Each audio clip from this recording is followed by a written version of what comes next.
Welcome you all for the another recipe. ಇವತ್ತಿನ ರೆಸಿಪಿಯಲ್ಲಿ ತೋರಿಸ್ತಾ ಇರೋದು ಫ್ರೈಡ್ ರೈಸ್.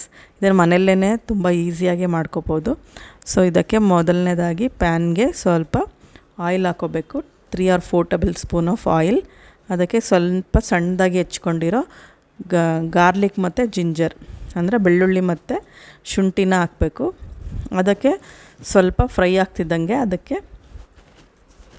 ಹೆಚ್ಚಿಟ್ಟಿರೋ ಈರುಳ್ಳಿನ ಹಾಕಬೇಕು. ಈರುಳ್ಳಿನ ಸ್ವಲ್ಪ ದೊಡ್ಡದಾಗಿ ಹೆಚ್ಕೊಂಡಿರಬೇಕು. ಸ್ಕ್ವಯರಲ್ಲಿ ಸಣ್ಣದಾಗಿ ಹೆಚ್ಕೋಬಾರ್ದು, ಇದನ್ನು ದೊಡ್ಡದಾಗೇ ಹೆಚ್ಕೊಂಡಿರಬೇಕು. ನಂತರ ಇದು ಫ್ರೈ ಆಗ್ತಿದ್ದಂಗೆ ಇದಕ್ಕೆ ನಾವು ಮನೆಯಲ್ಲಿರೋ ಯಾವುದೇ ಥರ ತರಕಾರಿ ಆದರೂ ಹಾಕ್ಬೋದು. Carrot, beans, capsicum. ಅದರಲ್ಲಿ ಕ್ಯಾಪ್ಸಿಕಮಲ್ಲಿ ನಾನಿಲ್ಲಿ ಯೂಸ್ ಮಾಡಿರೋದು ರೆಡ್ ಮತ್ತು ಯೆಲ್ಲೋ ಕ್ಯಾಪ್ಸಿಕಮ್. ಬೀನ್ಸ್, ಕ್ಯಾರೆಟ್ ಇದೆಲ್ಲನೂ ಕಟ್ ಮಾಡಿ ಅದಕ್ಕೆ ಆ್ಯಡ್ ಮಾಡಬೇಕು. ಇದು ಫ್ರೈ ಆಗಬೇಕು ಒಂದು ಸ್ವಲ್ಪ. ಇದೆಲ್ಲ ಸ್ವಲ್ಪ ಹಾರ್ಡ್ ಇರೋದ್ರಿಂದ ವೆಜಿಟೇಬಲ್ಸು ಸ್ವಲ್ಪ ಫ್ರೈ ಆಗಬೇಕು, ಹಾಫ್ ಫ್ರೈ ಆಗಬೇಕಿದು. ಸೊ ಆದಮೇಲೆ ನಂತರ ಇದಕ್ಕೆ ಗ್ರೀನ್ ಚಿಲ್ಲೀಸ್. ಇಲ್ಲಿ ನಾವು ಮನೆಯಲ್ಲಿ ಯಾವುದಿರುತ್ತೋ ಅದೇ ತರಕಾರಿನೇ ಹಾಕೋಬೋದು. ಪೆಪ್ಪರ್ ಪೌಡರ್ ಅಂದರೆ ಮೆಣಸಿನ ಪುಡಿ ಸ್ವಲ್ಪ 1 ಟೇಬಲ್ ಸ್ಪೂನ್ ಹಾಕಬೇಕು. ಜೀರಿಗೆ ಪುಡಿ 1 ಟೇಬಲ್ ಸ್ಪೂನ್. ಇದೆಲ್ಲ ಇದಕ್ಕೆ ಡಿಫ್ರೆಂಟ್ ಟೇಸ್ಟ್ ಕೊಡುತ್ತೆ, ಫ್ಲೇವರು. ಸೊ ಇದನ್ನು ತುಂಬ ಈಸಿಯಾಗಿ ಸ್ವಲ್ಪನೇ ಟೈಮಲ್ಲಿ ಮಾಡ್ಕೋಬೋದು.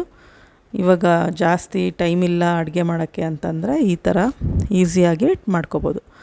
ಸೊ ರುಚಿಗೆ ತಕ್ಕಷ್ಟು ಉಪ್ಪು. ಈ ಥರ ನೋಡಿ ಎಲ್ಲ ಫ್ರೈ ಆದಮೇಲೆ ವೆಜಿಟೇಬಲ್ಸು ಹಾಫ್ ಫ್ರೈ ಆಗಿರುತ್ತೆ. ಇದೆಲ್ಲ ತುಂಬ ಸ್ಮ್ಯಾಶ್ ಮಾಡಬಾರ್ದು, ಸ್ವಲ್ಪನೇ ಬೆಂದಿರಬೇಕು ಅದೆಲ್ಲ ತರಕಾರಿಗಳು. ಆಮೇಲೆ ಇದಕ್ಕೆ ಸ್ವಲ್ಪ 1 ಟೇಬಲ್ ಸ್ಪೂನಲ್ಲಿ ಸೋಯಾ ಸಾಸ್ ಹಾಕಬೇಕು. ಸ್ವಲ್ಪ ಕೆಚಪ್ಪು ಅದನ್ನು ಎಷ್ಟು ಬೇಕಾರೋ ನಮಗೆ ಟೇಸ್ಟ್ಗೆ ಹೆಂಗೆ ಬೇಕೋ ಹಾಕ್ಕೋಬೋದು. ನಂತರ ಇದಕ್ಕೆ ಬಾಯ್ಲ್ ಮಾಡಿಟ್ಟಿರೋ ರೈಸು. ಇದು ಯೂಸ್ ಮಾಡಿರೋದು ನಾರ್ಮಲ್ ರೈಸೇ, ಬಾಸುಮತಿ ರೈಸ್ ಅಲ್ಲ, ಇದು ನಾರ್ಮಲ್ ರೈಸೇ. ಇದನ್ನು ಸ್ವಲ್ಪ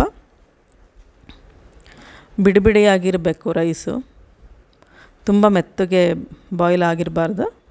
ಸ್ವಲ್ಪ ಬಿಡಿಬಿಡಿಯಾಗಿದ್ರೇ ಫ್ರೈಡ್ ರೈಸ್ಗೆ ಚೆನ್ನಾಗಿ ಬರುತ್ತೆ.